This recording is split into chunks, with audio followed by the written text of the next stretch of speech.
Voici pourquoi un ministre algérien considère les prix Nobel inutiles, même si on a 10 Nobel. Qu'est-ce que cela va changer pour nous, a lancé le ministre algérien de l'enseignement supérieur et de la recherche scientifique lors d'une conférence de presse, considérant ces derniers sans impact sur l'enseignement.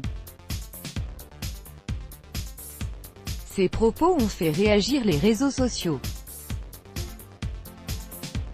Lors d'une conférence de presse, le 7 août, au centre universitaire Ahmed Ben Bella de Relizane, consacré aux inscriptions des nouveaux bacheliers pour l'année universitaire 2018 à 2019, le ministre algérien de l'enseignement supérieur et de la recherche scientifique, Tahar Adjar, a déclaré que le fait d'avoir des prix Nobel n'avait aucun impact sur l'enseignement dans les universités algériennes. Les grandes universités s'appuient sur les prix Nobel, les centres de recherche et les récompenses. En quoi est bénéfique pour l'université d'avoir un prix Nobel? Quel est son impact sur l'enseignement? Même si on a 10 Nobel, qu'est-ce que cela va changer pour nous? A déclaré le ministre répondant à une question sur le classement de l'université algérienne dans le monde. Selon le responsable, faisant référence à des prix Nobel que des Français, habitants de l'Algérie durant la période coloniale, ont eu, l'université d'Alger peut être comptée parmi les meilleures dans le monde. Si nous voulons, nous pouvons ramener l'université d'Alger parmi les 100 premières au monde.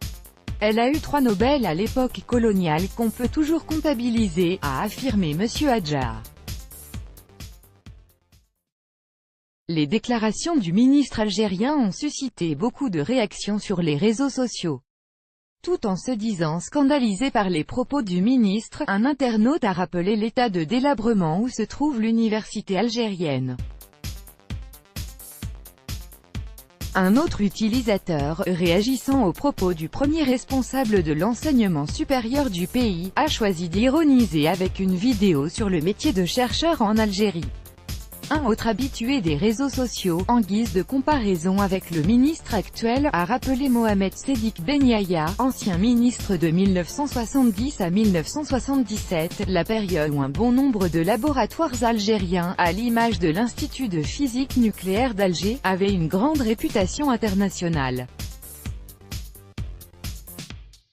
Lors de la conférence de presse, M. Adjar a indiqué que le nombre total d'étudiants devrait atteindre à la rentrée universitaire 2018 à 2019 près de 1,74 million.